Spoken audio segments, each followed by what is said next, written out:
episode 73 Illini Basketball Podcast. It is the day before the beginning of the season. So it's like Christmas Eve. This is our third season of the podcast. The first season was, good until it wasn't. Last season, same thing. This season, we'll see. They're opening the season in a different way than last season, kind of a more normal way. You got a couple of games against teams that, aren't there great very much. No, but you can't overlook the opponent. But what the hell does it matter what we think about the opponent at this point? I don't know. We'll see. We'll get into that a little bit later. Illinois, Jackson State tomorrow night at 7 p.m. Central on Big Ten Network. Hopefully we get to hear, the great Stephen Bardo, who's, pretty much the best broadcaster ever for my money at this point, right? Absolutely. So we'll get into all that. But there's a few other things that have gone down. Mm-hmm. So, Kofi, I guess, is where we have to start, right? I think that's the biggest news right now. Yeah, definitely. Going to miss 3 games. I think that people were predicting that he could miss anywhere from 2 to 10. So I guess 3's okay. Although that, the NCAA is a joke, right? I mean, that's kind of Yeah, I think that's what people think at this point. I don't think they're wrong in thinking that. I don't think there's not a talking head out there that thought that this was good. There wasn't. I mean, I didn't hear anybody say, "Oh, good job, NCAA, for doing this." And here's the thing. Don't you think at some point they should think, "Oh, the Gavitt game schedule stinks, so let's take the best player playing the Gavitt games out of it." Great, right. That'll make it so much better.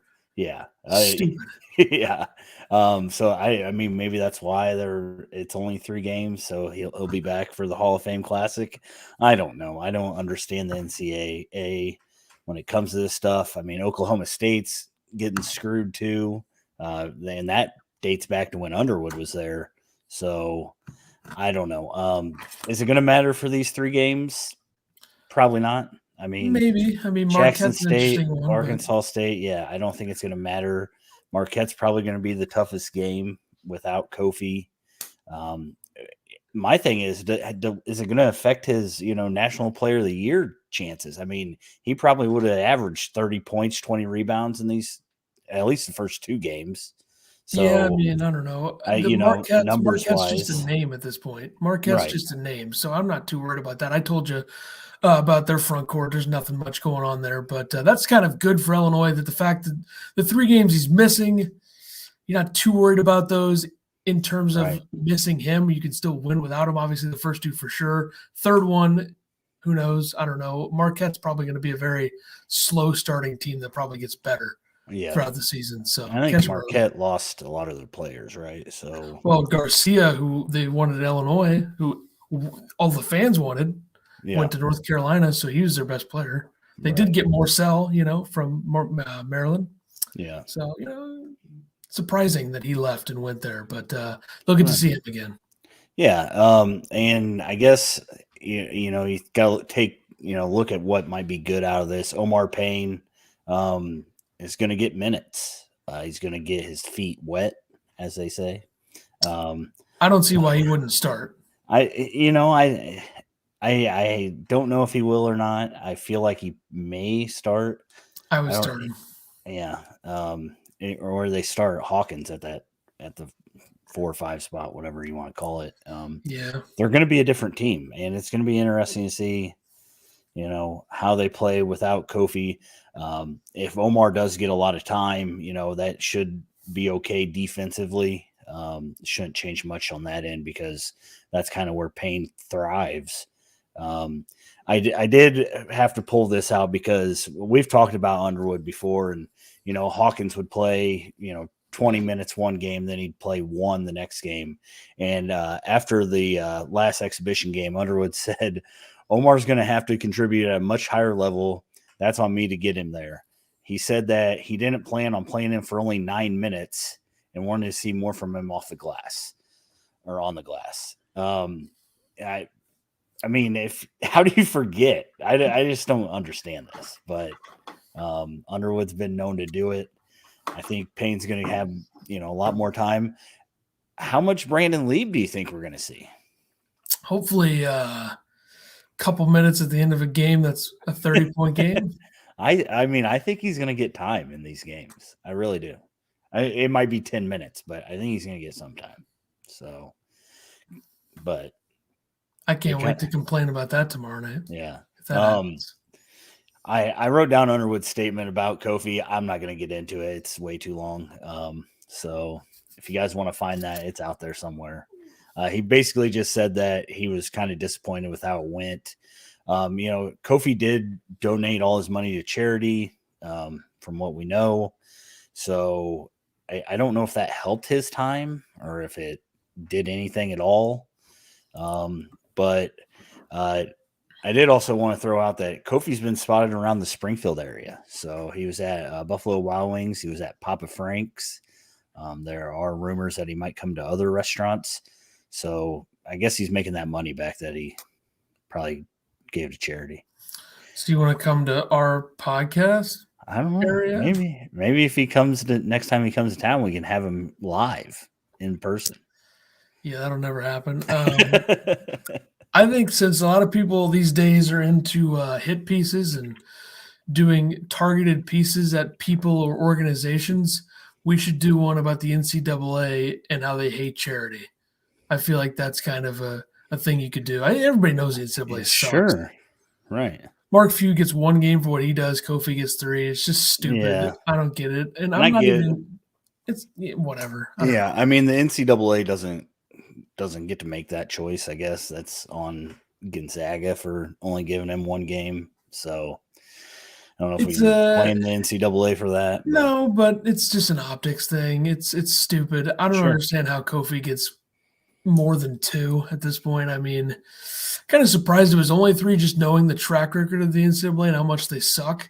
Yeah, I don't think that they wanted to keep him. I mean, he's literally one of the faces of the NCAA. So the fact that I guess they had to do it. But I mean, what about the coaches that have clearly made violations that they haven't done anything to, or those teams? Will Wade, Bill Self, list goes on and on.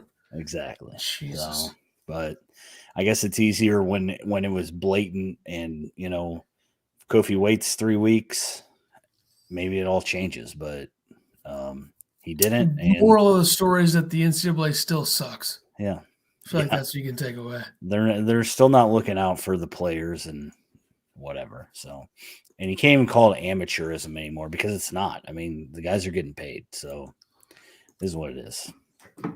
Moving on. Kofi, we'll see you after Marquette, buddy. So when do they not play? It'll be the 22nd. Yeah, it'd be the first game of the Hall of Fame. Yeah, because they play on the 9th, and then quick math, the 12th. Nailed it. Mm-hmm. The 15th and 22nd and 23rd. So yeah, he'll play 2 games between now and 15 days. So, could be worse. Not great, though, at all. Yep. NCAA sucks. All right, go ahead. Yeah.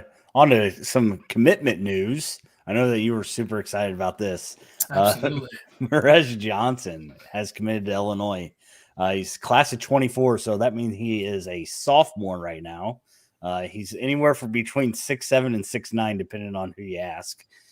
He's at St. Rita's, so he's a Chicago guy.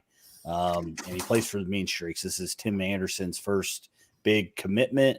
We'll see what happens. I mean, it's a good 2 years before he can actually sign, I believe. So, and the guys that are freshmen right now, like Goody and Melendez and Pazimski, those guys will be seniors when this kid's a freshman. So, and I'm sure everything will go fine, and he'll be at Illinois. Yeah. So he had some other offers, some pretty good offers: Ohio State, Texas, Notre Dame, Oklahoma. He did come and visit Champaign, and then he went and visited those other ones and said that he was ready to commit as soon as he left, but he kind of wanted to go do his thing and see what's out there. He said, quote, "It was nice. I love Coach Underwood and Tim Anderson. I love the campus. They have some new stuff being done to the school. It was great." And then he also said, quote, "The feeling I got when I put on the Illinois jersey was like no other." So he loves Illinois. So that's good. Right? That's good. Sure, yeah. All right. Most guys are saying he's top 50 all the way up to maybe top 30 once the rankings in this sophomore class come out. Borderline 5-star player. Some say that he's the best player in the state in his class. Others say that he's number 2. And then I saw Prep Hoops Online has him as a top 5 recruit regardless of class as of now. So he's going to be good. He's going to be really good. He can handle the ball for a big guy. He can, get to the hoop, and he makes stuff happen around the hoop. So, your thoughts, class of 24. I know that you love super early commits. So, yeah, those typically do work out for the Illini. Definitely, AJ Storr. What a player he's been for the Illini. The other dude, whose name I forgot, Bass or whatever the hell his name was. He was good. Mm-hmm. It always works out. And I don't understand the idea that you have to not that you have to commit this early, but what's the point? A lot changes between now and then. I agree. And their Twitter was pretty much, all in, you know how hyped Illini Twitter gets. And there were people saying, "Oh, don't be hyped. Why are you so hyped?" I think a lot of fans are seeing this as good for Illinois, as in, they have a Chicago kid that wants to commit early, basically securing his spot is what they want to call it. I think it's awesome. I think it's awesome that Illinois is getting Chicago kids, high-ranked Chicago kids. Am I excited that he's class of 24 and we got to wait 2 years before he can even sign? Not really, because like you said, a lot of stuff can happen. So he should reclass to 23. I think they already ruled that out. So he's good, though. If he's good, why not just do it? I don't know. I thought that's what happened these days. If you're good, you just bump it up a year. Did you know that you can reclass to the class after now too? I saw somebody did that. Very interesting. It's whatever. Yeah. AJ Casey's gotta come here, right? Come on. I would hope. If he doesn't, then the program should just fold. Now it does help that that Johnson is from here. That helps. Yeah. Because if it's like a dude who's from Indiana, Reggie Bass, I just don't think that that's going to work out. Right. And I think that he has 2 other kids that from St. Rita's that Illinois is going after. He came to Champaign with. So, he's going to start recruiting for Illinois, I would assume, and go from there. I did see that Robert Rosenthal at Illini, he pointed out that this was the earliest commitment since Jeremy Richmond. So that was good. If that guy, if that makes you excited, but well, I think there's a lot of proof out there that it's good to get the kids from the hometown or from the state, but it can also be very bad. So that's kind of like anything, though. I think that's a quote that a lot of people. Can we show this comment? Can we blur out the F word? We can't do that, but we could show it. I mean, I don't really care.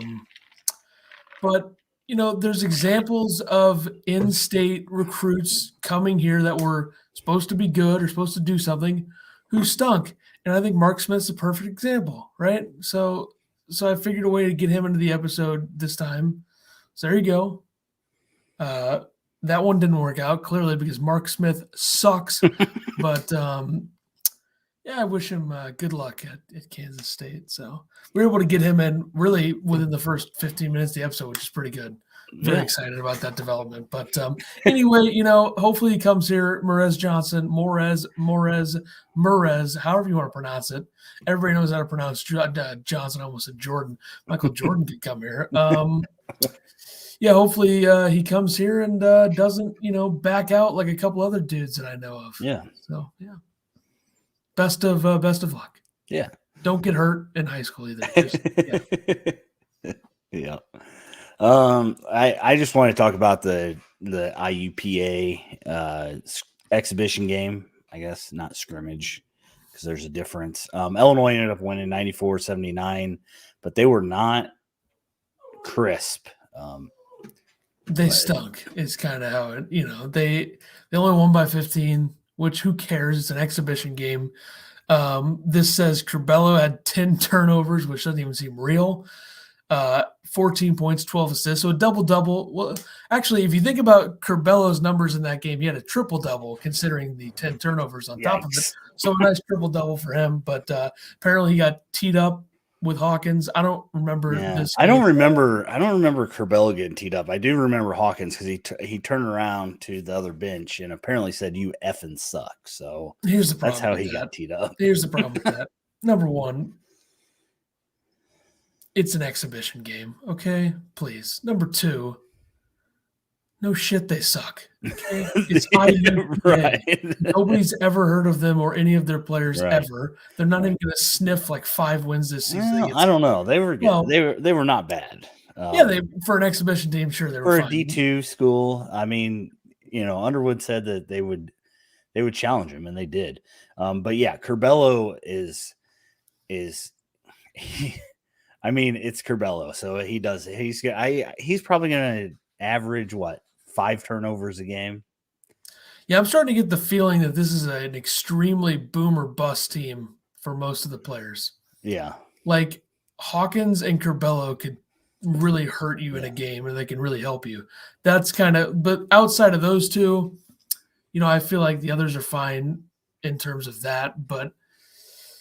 I'm all for playing with emotion and getting excited and stuff, but it's an exhibition game. It's against a school that nobody cares about or has ever heard of. Right. I don't know why we're doing that. I don't get that. And I'm not trying to sound like an 80-year-old, Illini Facebook group person that I always rail on, but it just seems dumb. It doesn't seem like there's a point to it. Save it for real games. Save it for games against Michigan or games against Iowa or teams that we don't like. We don't need to be doing this to a program that we could probably walk onto at this point. It's just like, come on. Yeah, I think it was good because, the guys got to realize that they're not just going to go out and dominate people. And I think that it was good for Underwood to be able to tell them about it. Underwood did make a statement about, I hope the fans and people notice that, how much we miss DeMonte and Trent because of their defense. The DeMonte was out, and then Trent hurt his arm. He came back for a little bit and then didn't play anymore. And then Hutcherson is, well, I guess we're going to talk about that later, but he was out with a tailbone. Just kick him off the team. I'm sorry. He can't stay healthy. What is the point? It's stupid. I'm done with him. All right. Get him out of here. Okay, well. It's too bad it didn't work out, but clearly it's not going to work out. Start that Twitter trend. Hashtag kick Hutcherson off the team. Yeah, I said it. Great. All right. More recruiting news because I know how much you love it.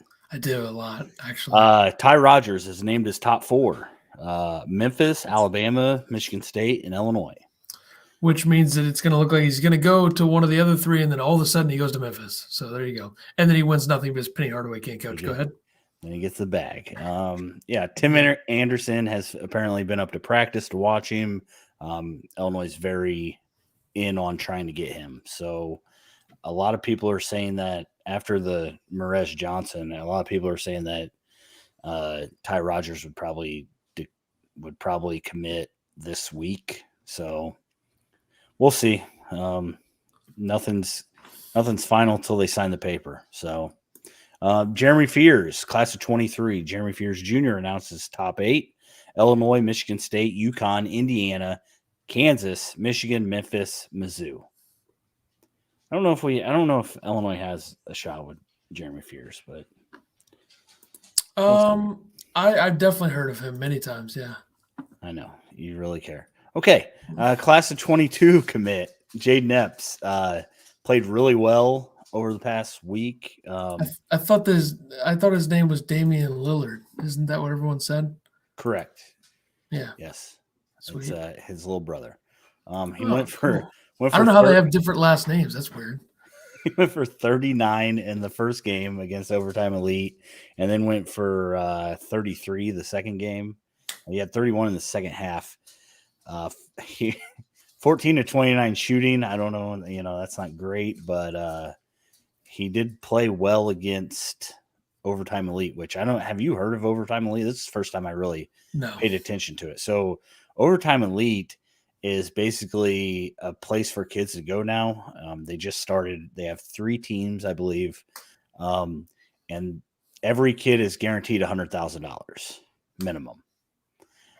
So they're basically like a warm up for them. It's like our alternative to G League, except they're seniors in high school right now. Is that legal? Yeah, I don't know why. If they're not going to the NCAA, does it matter if they get paid when they're in high school? I guess, yeah, I don't know. It's it's cool. It's interesting, and then 3 players that are on Epps' team have already signed up to play at Kanye West Donda Academy. I don't know if you heard about that. Yeah, I'll give that a year and a half, and then. But the biggest part of that is JJ Taylor, who is a kid from Illinois, who Illinois is highly, after, has said that he is going to go to Kanye West Donda Academy. Where is that at? California or something. I don't know. Where's Kanye live? Who the hell knows? So, yeah, it's weird. But if he's scoring against, if he's scoring 34 a game against teams like that are all elite players, I'd say it's pretty good. And people are saying that by the end of this year, he should be top 50. I think he's sitting around like 70 right now, 64. If he doesn't come to Illinois and decides to go somewhere else, do you think Illinois is going to become like the poster team for getting players when they're not that highly ranked and then losing them when they are highly ranked? Yeah, highly ranked. I don't know.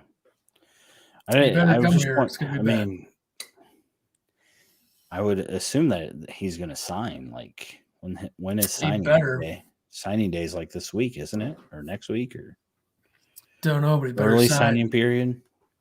Big trouble if he doesn't sign. You tell him. In terms of the look, it doesn't look good if you keep losing recruits. I agree. I am 100% on that. Maybe it's Underwood's fault. I just thought we'd throw this out there. Io has been playing really well in the NBA. Good for you, Io. Io is 6-6 in the comeback win against the Celtics for 14 points, 4 rebounds in 22 minutes. He's playing late in the game when the game matters. And then he had an interview after that game, I believe, and it was all about how Underwood and Illinois got him ready for the NBA. And I swear it was every other tweet on my time feed. What do they call? I don't know, Twitter feed. I don't even know. Timeline. Is that Twitter a Facebook feed? One thing? of the two. Yeah. Anyway, so it was all over there. Hopefully that'll help with recruiting. That's what everybody's kind of thinking. So, well, I will say this. And you probably watch more IO than me, so go ahead. I think he looks fine. I mean, I think he looks better, and he's playing a little bit more than I think a lot of people thought, including us. Mm-hmm. And he's contributing to a team that looks good. I mean, I don't know how good they are. I definitely think the Phoenix Suns are a much better team, and they should have drafted him. But I will say this: their schedule hasn't been hard yet, right? No, I mean they played the Sixers and lost to them, I think. But I can't stop thinking about how disappointed I am that they lost in the second round last year. And the fact there wasn't a tournament the year before that. I mean, that's just so stupid. Right. Because is Illinois ever going to have, in the next 30 years, are they ever going to have 2 players as good as Io and Kofi were last season on the same team? I don't think that's ever going to happen again for this program. Yeah. Curbelo and Kofi this year, Curbelo's not going to be what Io was. Right. He's not the as of right now, he's not the finisher. And it's not like they were the only two good players in the team. They were so deep last season. So disappointing. It really is. And I love to bring that up on the eve of the season. I feel like we need to think about that for a second. Reflect on that for one last moment. Reflect on it for one last moment. Think about, oh my God, we're never going to be that good again, and then move on. Yeah. And then we, Sweet 16 this year, we're better than last year, right? It's national championship runner was fired, probably. That's my thought. Thin ice. He could go 7-24 and he'd get an extension. So I'm pretty sure he's going to be here forever, unless he wants to leave. I mean, he already is here forever. Yeah, let's hope that they're not the football team in terms of, huge win. Okay, how the hell did we lose to Rutgers? Okay, beat Minnesota. Makes a lot of sense. The Northwestern. Stupid. But what do you think, before we get into the Jackson State game, reflecting on Underwood's time here, what do you think his signature win is? The deep question. That's what we do here. We ask the deep questions. I got a couple in mind, but I don't know. I don't know if I want to define it as signature win or like best win in terms of what Underwood did in a game. I mean, the 23-point spanking at Michigan. That's probably the number one. Yeah. Yeah. How about how many times they've bent Wisconsin over? Yeah. The one at Madison before COVID, that game, that was a huge win. The Northwestern game, even though Northwestern stinks, last season when they were getting destroyed by Northwestern in the first half and just obliterated them in the second half, that was sweet. Other than that, I mean, they've kind of had like a thing where they've kind of owned multiple Big Ten teams, aka Iowa recently, aka Purdue, Michigan. That could stop this season, though. Yeah. And the teams that own them, Michigan State. I would say that his biggest win, though, is Ohio State in the Big Ten tournament. But yeah, that's true. That was a great game. And his best NCAA tournament game, Drexel, that was a great game. So, yeah. That one really set him up for success. But, yeah. All right. Jackson State better not lose this game or we're going to have some serious issues. Going to be on super thin ice. I'd probably fire him before the game is over if they lose that. Yeah. Jackson State lost their leading scorer last year, Tristan Jarrett. He's playing in the G League, I believe. I think he averaged like 26, 28 points. So lost a lot of their scoring. Last year they were 12-6, 11-0 in the SWAC. However, they did not win the SWAC because Texas Southern played 13 games and went 13-0. If you remember Texas Southern, this guy with the sweet shorts. Yeah, Michael. Damn it, Michael Weathers or something. Yeah, he transferred somewhere. I think. Let me get this one for you. Yeah. He plays for SMU now. He's 24 and he's still playing. You think they have that short of shorts at SMU? Absolutely. He gets them done specially.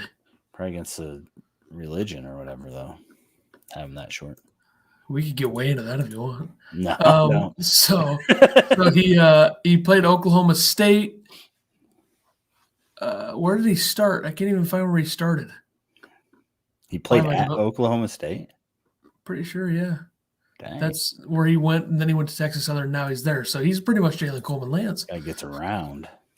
Yeah, Texas Southern, shout out. Don't know why we just spent a minute on them, but why the hell not? Why not? Yeah, so I like how you put shorts in parentheses here. Well, that's how I remembered the team. They made the tournament, right? Yeah. So. Yeah, well, they beat Jackson State, and then they beat the number one team in the SWAC. Can't remember who it is. Who did they played in the 16 seed play-in game, right? I don't know if they won that or not. I can't remember. I don't think they did. I'm gonna find that out while you go ahead. Okay. Very important information. So I kind of tried to put together a possible starting five for them, going off last year's and some transfers and stuff like that. So this is what I got. I could be completely wrong. None of these guys might start. I don't know. The one that I will say is going to start is Javius McInnes. He's preseason SWAC first team and was voted Defensive Player of the Year to start the season. He's 6'7". They have him listed as a forward/center. He averaged 12.5 points per game last year with 13.2 rebounds. Then you have Ken Evans Jr. He's a 6'5" guard, averaged 4.5 points last year. Jonas James is a 6-foot guard who averaged almost 10 points a game, 3 assists, 3 rebounds. And we have Isaiah Williams, who is a 6'7" forward that had almost 6 points a game, 5.5 rebounds.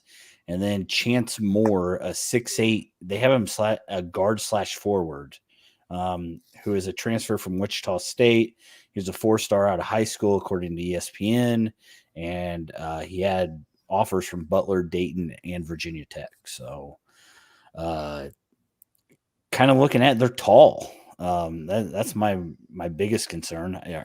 Are they as good as the guys we got? I don't know, but they are tall. So McInnes, I assume that if Omar Payne starts, he's going to guard him. I mean, I don't know what what do you think the starting lineup is going to be for Illinois? Okay, I got it. Ready? Yep. If Frazier plays, throw him in there. Okay. Curbelo. Easy. Sounds like DeMonte's back, so he'll be in there. That's where things get interesting. Since Hutcherson can't stay healthy, he's out of the question, obviously. He's not even on the team. You got to start Grandison. Grandison. So the question is Payne or Hawkins going to start? I feel like you got to start Payne, but I don't know. Okay. I'm very much into the idea of starting Payne. And I'll say this. Kofi would literally have 75 rebounds if he played this game and 75 points. Correct. Yeah. Because their backcourt's tall. Yeah, they don't have anybody that's super tall. Yeah. But they got some bigger, like Io would be very good for this game. Yeah. But he's not here. So. And I think that maybe Payne starts just because McInnes is their best player and he's 6'7" and a center, more of the center type than a forward. So, and Hawkins' defense still is a little shaky for me. Then Ken Evans Jr., he's a 6'5" guard. I have Curbelo on him just because I think Jonas James is a better scorer, so I would put Trent Frazier on him. Jonas James is 6 foot, so I think Frazier could handle him. Then I have Isaiah Williams, 6'7", Grandison guarding him. And then I have DeMonte Williams on the 6'8" guard forward, Chance Moore. I don't know what else you do. Like, you can't put Curbelo or Frazier on him. I mean, 6'7", 6'8", there's not much difference there. So, and then Chris Freeman was the other guy that might come off the bench. He was at University of Texas, Rio Grande Valley last year. 6'6" guard forward. So, yeah, I mean, it's not going to be, I don't feel like it's going to be a Chicago State type deal tomorrow. I still think that Illinois should have no issue with this team, even if Frazier doesn't play, or even if Kofi doesn't. Well, Kofi's not playing, but or Hutcherson, like he matters at all. Why are you hating on Hutcherson? Maybe he should play a game. Just play a game. He played in the exhibition game, and he was unreal. Playing a game that counts. If you got any questions for us, send those in. We'll answer those. Or he's got a bad tailbone, man. Jeez. Well, what can you do?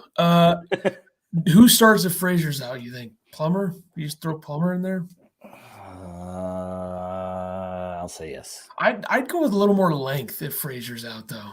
Like, I would think about starting a freshman, like Melendez. I think Goody would probably. How tall is Goody? 6'5"? I think they're all 6'5", 6'6". Yeah. Why not throw one of those guys in there if Frazier can't go? Yeah. Why not? You started Miller all season last year, so you can start a freshman with no shame. True. And Miller was tremendous until he wasn't. So, true. Yeah. This is going to be an interesting game, though. I feel like there's a lot of talent and a lot of length and a lot of athleticism apparently with this team. It's just they probably are the type of team that is inconsistent and can't put it all together. You better hope they're not consistent tomorrow night. Correct.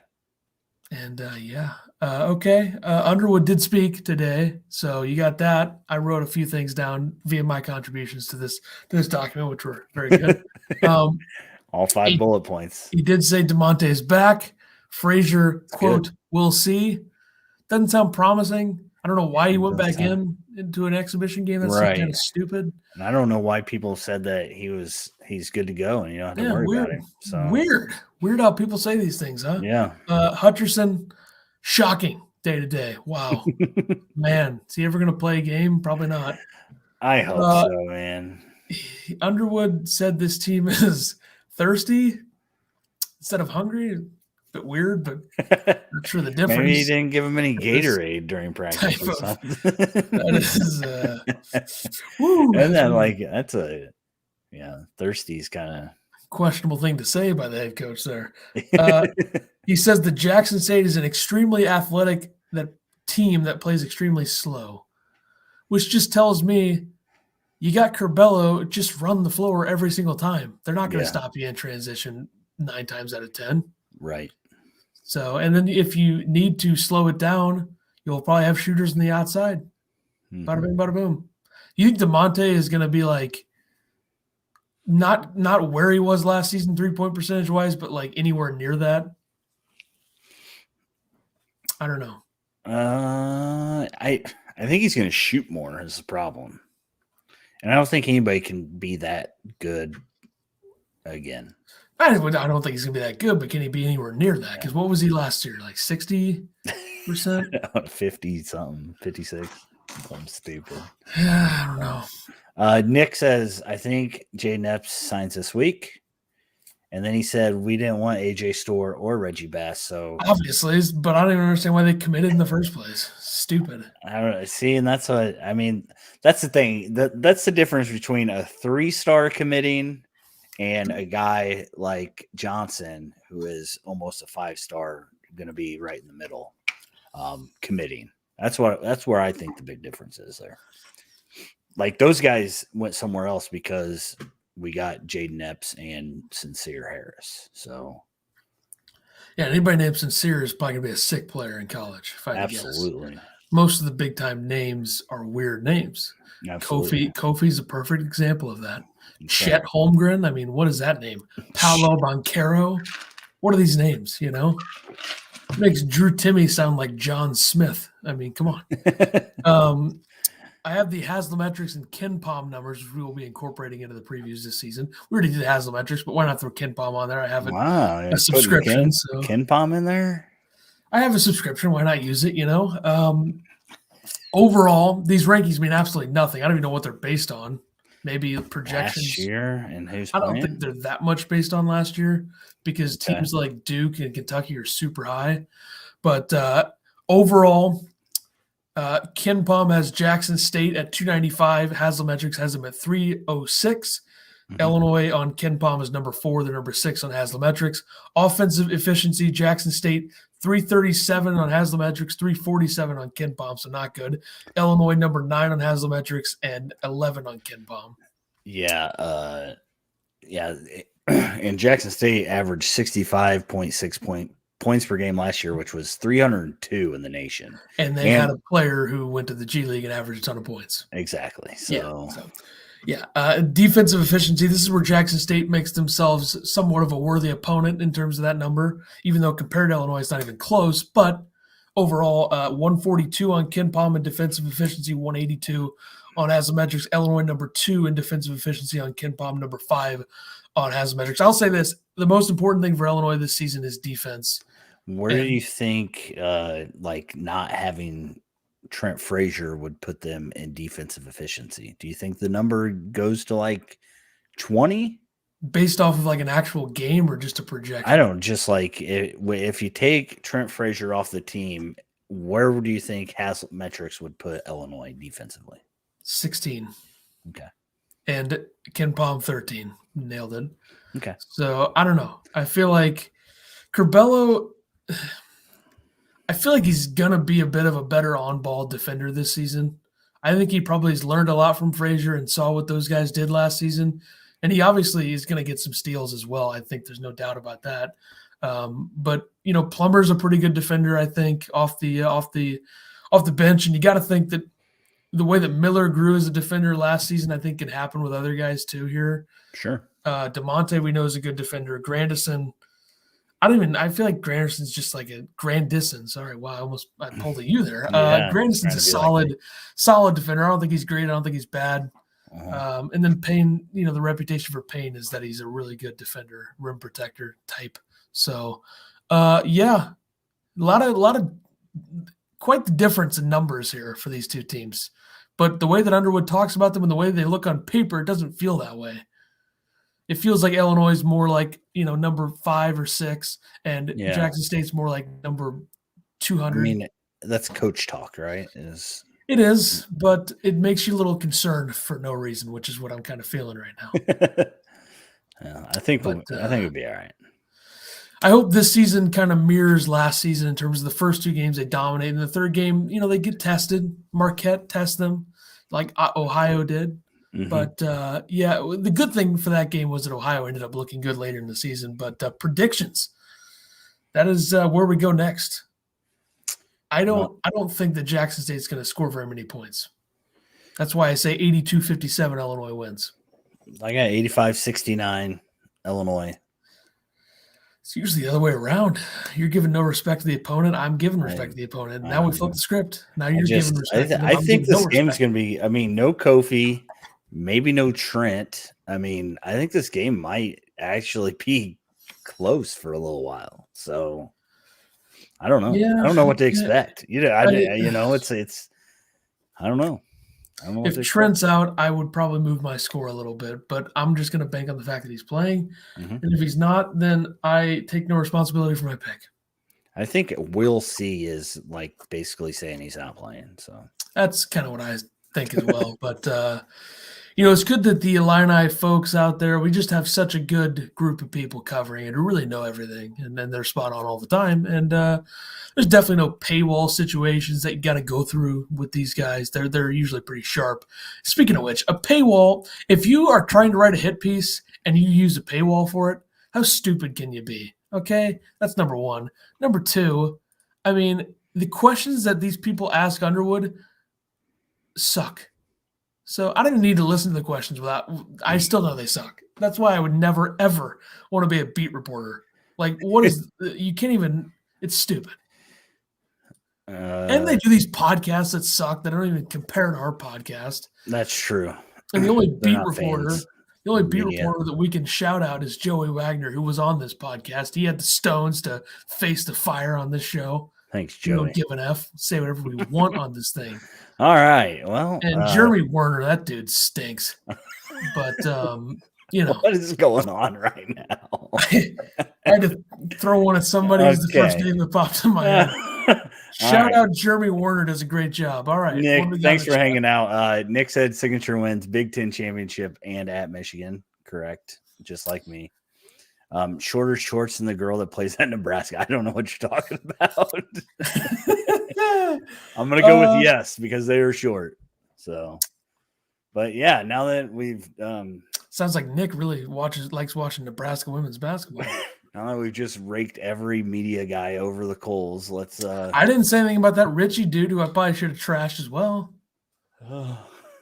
Jeremy Werner caught a stray there. That's on me. The first name that I thought of. I don't really want to name names for some of these people, I feel like that's mean to name names on some of them. But what are we doing tomorrow for the game? Hang on a second, I got a couple more things to say here. The idea of being a beat reporter makes no sense. And let me just ask you this. Why do we have like 400 beat reporters for a college basketball team? Don't we need like 2 or 3 and then that's it? Like there's like 300 people that cover this team. We don't cover them. We'll say whatever the hell we want. If we think Underwood sucks, he sucks. If we think that the team sucks, they suck. We'll say it like it is. Go watch the Missouri-Illinois watch party and see what I said at the end and see if I could be a beat reporter because I couldn't because I don't care. Stupid. I'm going to look up something here real quick on Twitter. I want to find out how many beat reporters we have for this team. I'm not going to name any more names. Like I said, Jeremy Werner, I'm sure maybe Nick is a Jeremy Werner fan and he'll tell him about it. But if he does, that was on me. It's his first name. Work together? Who? Who are you talking about now? I don't even know. Was I actually talking about her? Are you still conscious, dude? Okay, let's see. Okay. Why do we have 400 people covering one team? I just don't get it. Brad Sturdy's another guy, Why do you need to actually, he does follow us. Shout out to him, even though I know that could be some differences involved. Let's see here. Jeremy Werner can confirm doesn't follow us. Calls himself a father and a husband. I don't know about that. That was a joke. Oh boy. That was a joke. He gets it. His DMs are open. You want to see if Jeremy Werner wants to come on the show? Nope. I agree. Alfonso Plummer's nickname is the Fonz. That's what I just heard. Really? That is what Joey Wagner confirmed. Joey Wagner did go on the on the program one time for us, but so I gotta, since I'm reading their Twitter, might as well say a few more things that Underwood said. Here's the thing. This is a quote, Underwood, not me, Underwood formerly on Thin Ice. I think Coleman Hawkins is going to be, quote, spectacular. I'm really pleased with Omar. And then he said BBV has become a defensive stalwart for us, a.k.a. Hawkins plays 15 minutes tomorrow. Payne plays 20 minutes. Whoops, BBV plays 2 minutes. Forgot he existed. So that's what that means. Or he plays 35. Yeah, I mean, he shows everybody why he should have been breakout player of the year 2 years ago. Scott Ritchie tweeted that Underwood said that everybody says we got depth. We're going to find out how that works with Kofi unavailable. Sounds like a coach who's not very confident in his team and wants to make excuses, but that's fine. Yeah. Do you want me to, did you see Underwood's quote in the presser about Kofi? No. We knew there were some issues with the player's trunk. There's nothing you do. You write it up, turn it in, and that was part of the reinstatement process. Then you wait and you do everything that you can do. What the hell is that quote? What did a robot come up with that for him? I mean, come on, what are we doing? Correct. Robots. Yeah. So I got her in. Yeah. What? Also, he said Jackson State was a team that knows how to win. They were 11-0 in the SWAC, dude. What do you mean? Do they know how to win against teams that don't stink? Apparently not. Which Illinois could. I mean, we don't know. It's unknown a little bit. We've all said maybe they're going to be better than last season. I mean, if Underwood's scared, I'm scared. That's all I got to say. Is he scared, though? I feel like he would say this about anybody. Like Chicago State, it'd be like, I mean, hey, they got some guys there, dude. They're definitely not going to go like 0-50. No way. But, he's giving respect to the opponent. And, we've reached 45 minutes. I don't know why you're still stalling. Well, I was trying to kind of think about anything else I wanted to say. I feel like I've maybe said a couple of, things that I shouldn't have said about some of the beat nobody's reporters. going to get this late into our podcast. But the bottom line, I agree. I 100% agree. The bottom line is that I wasn't trying to talk about the specific beat reporters, only a couple people that were made nameless who were absolute idiots. But Jeremy Werner, like I said, total, first name that came to my head. You should actually be, excited about the fact that the first name that came to my head when it comes to Illinois basketball beat reporters was you. Congratulations. Sure. So, yeah. Just the idea of having 1,000 beat reporters for a college basketball team is so stupid. I feel like, come on, we don't need more than 2. But, also we're doing a podcast on the subject that a lot of people do a podcast for. So I guess that's true. What the hell are we even talking about? I think we don't need any more of these. Yeah, we might lose the podcast after this one. So tomorrow night we will be live for the game, I think, right? So live and in person. That'll be on this YouTube channel, on the Twitter. That'll be on the Facebook. I have it scheduled right now to begin at 6:45 tomorrow, around there, for the pregame show. And the game will begin at 7, allegedly. So, yeah. Well, it could be 7:02, it could be 7:03, the whole deal. But yeah, we'll see you for the game tomorrow, I guess. And the next episode will be the 74th, I believe, numbers wise. As I think you programmed your dog to. You waited too long. Like he was fine. It's a tough one. But episode 74 will be later this week, probably on Thursday or Friday during the day, to recap the Jackson State game and then go into the Arkansas State game. And then we'll have another watch party coming on the 15th. My date was completely wrong there. Let me pull up for the video viewers before we leave. 5-minute rant. Well, yeah, put my dog overboard. You got to insert those occasionally. I'm going to put up the watch party schedule for this month on the screen real quick for the folks that don't know it. I put it behind us for some reason. What the hell am I doing? That was not very, slick. Professional. I don't even know how to do this now. Watch this. This is going to be a sweet move. Check this move out. Damn it, that didn't work. Yeah, okay, I tried. Whatever. Just know that the watch parties are going to be back, okay? Just keep clicking everything. Maybe it'll show up. There we go. All right. So we have one tomorrow. We have one Monday. Then I forgot the schedule after that. Guess you guys will have to the Hall of Fame Classic. We're doing the Hall of Fame Classic games, right? Yeah. Yeah. So that Unless I go. Well, it seems like a little close at this point to do that. Yeah. So we'll see. We'll see. But as of now, tentatively, we have November 9th, Tuesday, the game tomorrow. The 15th, I think it's Marquette, and then the 2 Hall of Fame Classic games. Hopefully they don't have to embarrass Kansas State on national TV. And we will see you probably Thursday or Friday to recap this game, preview Arkansas State. And go team, go. And the season begins. Okay, we'll see you tomorrow night.